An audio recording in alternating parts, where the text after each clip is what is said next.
This is my real-life husband, Paul. We are very much in love. We sit on the sofa in our sweats, eat chicken with our hands, and watch Judge Judy. We met 12 years ago when he told me where to park my car. Anywhere up there.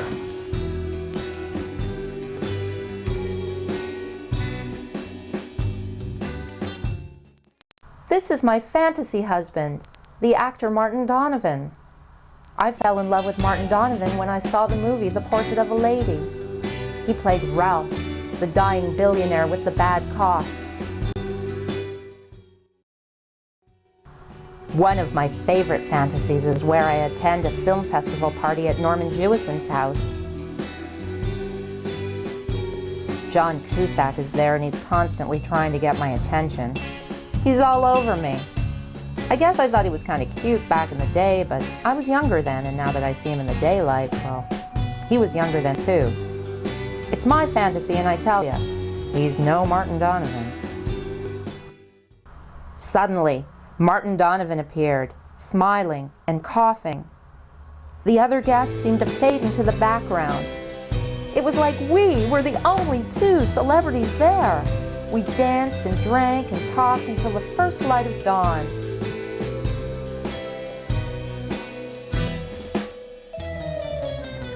And then he beat up John Cusack.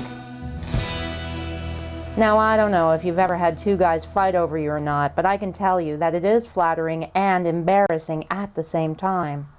It's probably a lot like being named Employee of the Month.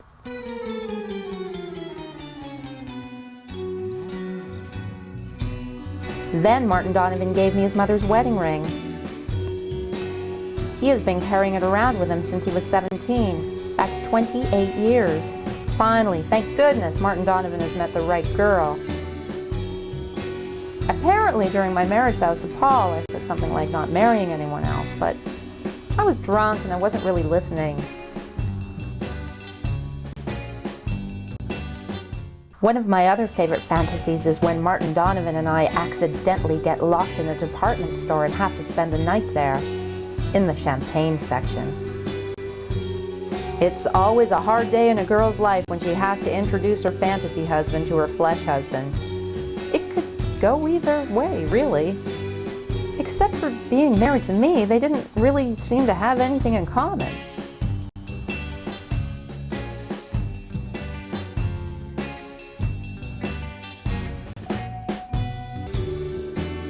So who was to know that Paul was a big Martin Donovan fan too?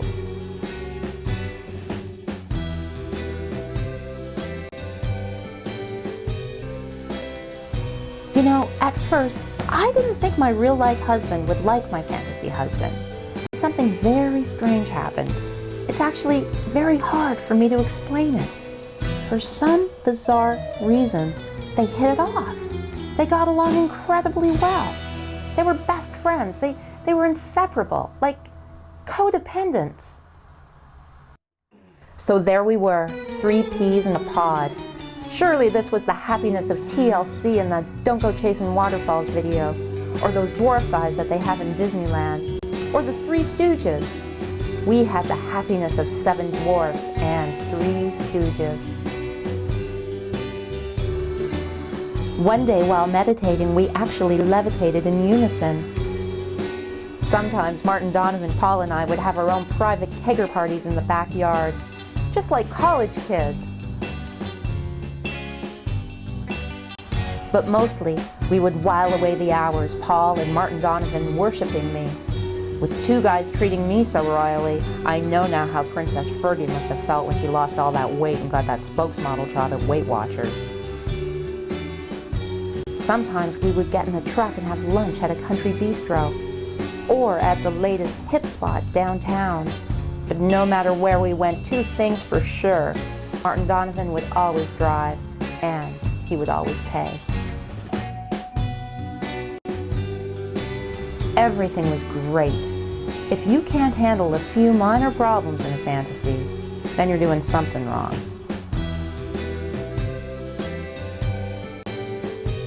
The only problem was the winter time.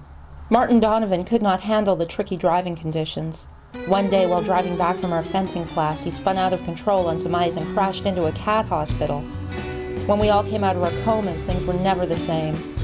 He said that he wanted to go back to California because he missed his real-life family and his acting. Paul and I had to let him go.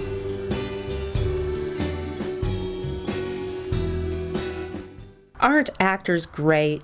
Martin Donovan made all that effort just because I dug him in a movie. And then, through his art, he helped me dig my life. Now, that's what I call a real artist.